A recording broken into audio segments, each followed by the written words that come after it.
बिस्मिल्लाहिर्रहमानिर्रहीम। अस्सलामु अलैकुम वरहमतुल्लाहि वबरकातुहू। जी नाज़रीन, उम्मीद की जाती है आप खैर आफियत के साथ होंगे।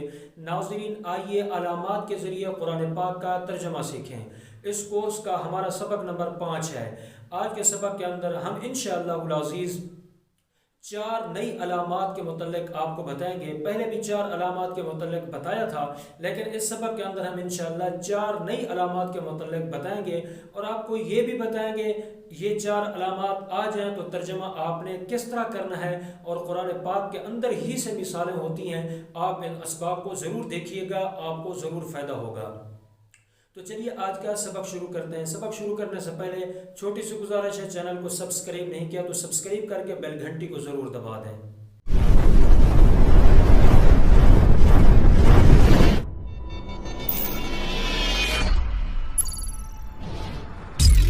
तो जी नाज़रीन, आज की जो हमने 4 अलामात पढ़नी है वो ये हैं। नंबर 1 गोलता, नंबर 2 आखिर में या से पहले वाले हर्फ के ऊपर खड़ी ज़बर, और नंबर 3 शुरू में अलिफ के ऊपर मद और हमज़ा, नंबर 4 अलिफ और ता। ये 4 अलामात हैं। अब इनमें से हर एक की तफसील पढ़ते हैं। पहले तो ये बात ज़हन के अंदर रखें, ये तमाम अलामतें मुअन्नस इस्म के आखिर में आती हैं और अमूमन इनका तर्जमा अलग से मुमकिन नहीं होता। अब हर एक की तफसील पढ़ते हैं। पहली अलामत हमने पढ़ी थी गोलता। ये अलामत वहद मुअन्नस को ज़हर करती है, जैसे मुस्लिमतुन इस्लाम लाने वाली, देखें आखिर के अंदर वही गोलता नज़र आ रही है आपको। काफिरतुन, अब देखें आखिर के अंदर वही गोलता आपको नज़र आ रही है। कुफ्र करने वाली, तौबतुन तौबा, जन्नतुन जन्नत, समझ आ गई। देखिए जो अभी हमने पहली अलामत पढ़ी है गोलता, इसके मुतल्लिक ये बात याद रखें, कभी ये गोलता मुज़क्कर अस्मा या जमा के आखिर में भी आ जाती है, जैसे तलहातु, हुज़ैफतु, उसामतु। अब देखें ये मुज़क्कर अस्मा है लेकिन आखिर के अंदर गोलता आई हुई है। तो उम्मीद की जाती है आपको पहली अलामत समझ आ गई होगी। और अब चलते हैं हम दूसरी अलामत की तरफ।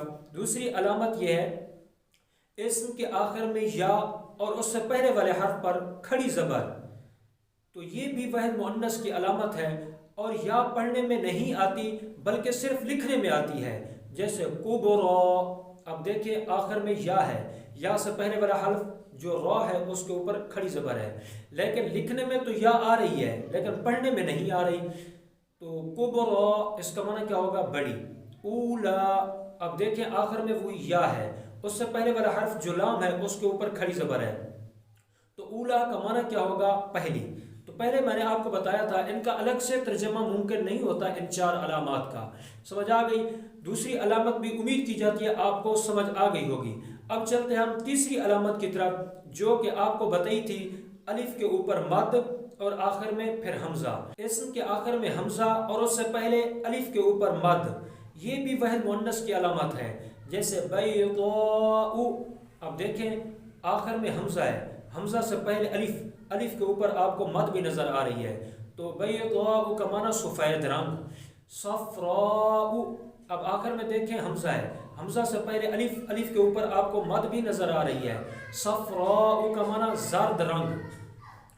तो ये हुई हमारी तीसरी अलामत। अब चलते हैं हम अपनी चौथी अलामत की तरफ, जो कि अलिफ और ता है, लंबी ता। ये अलामत जमा मुअन्नस को ज़हर करती है और इसका तर्जमा सब किया जाता है। कुरान पाक में अमूमन अलिफ ता के अलिफ को खड़ी ज़बर से ज़हर किया जाता है, जैसे मुस्लिमातुन मुसलमान सब औरतें, मुमिनातुन ईमान लाने वाली सब औरतें, आबिदातुन इबादत करने वाली सब औरतें। तो उम्मीद की जाती है ये चौथी अलामत भी आपको समझ आ गई होगी। लेकिन जो तीसरी अलामत हमने पढ़ी थी अलिफ के ऊपर मद और आखिर में हमज़ा, इस अलामत के मुतालिक एक बात याद रखें कि ये अलामत कभी कभी जमा के आखिर में भी इस्तेमाल होती है, जैसे उलमाउ। अब देखें आखिर में हमज़ा है और उससे पहले अलिफ, अलिफ के ऊपर मद नज़र आ रही है आपको।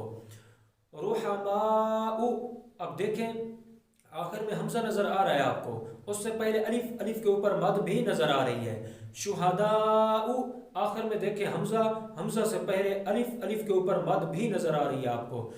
تو امید کی جاتی ہے آج کے سبق آپ کو پسند آیا ہوگا اور اچھا بھی لگا ہوگا، سمجھ بھی آیا ہوگا۔ میں نے پہلے کہا تھا ان علامات کا ترجمہ الگ سے ممکن نہیں ہوتا، تو اس وجہ سے آپ بس علامات کو دیکھ لیں اور ان کا ترجمہ کس طرح کیا جاتا ہے تو اس چیز کو دیکھ لیں۔ تو امید کی جاتی ہے آج کے سبق آپ کو پسند آیا ہوگا، سمجھ بھی آیا ہوگا۔ اگر پسند آیا، سمجھ آیا تو اس کو لائک کر دیں، اچھا کمنٹ کر کے ہمارا حوصلہ افزائی ضرور کر دیں۔ چینل پر نئے ہیں تو چینل کو سبسکرائب کر کے بیل گھنٹی کو ضرور دبا دیں، اور آپ کے جتنی دوست اب آپ پڑھنے پڑھانے سیکھنے سکھانے کے ساتھ تعلق رکھتے ہیں ان کو ہمارے چینل کو کچھ سیکھنے کے ساتھ ضرور جوڑیں، تاکہ وہ بھی قرآن پاک پڑھ کر سیکھ کر قرآن پاک پڑھ سکیں اور سیکھ سکیں، اور آپ کو بھی اس کار خیر میں ثواب مل جائے گا انشاءاللہ۔ تو آج کے لیے اتنے ہی، اور ملتے ہیں اگلے سبق کے اندر۔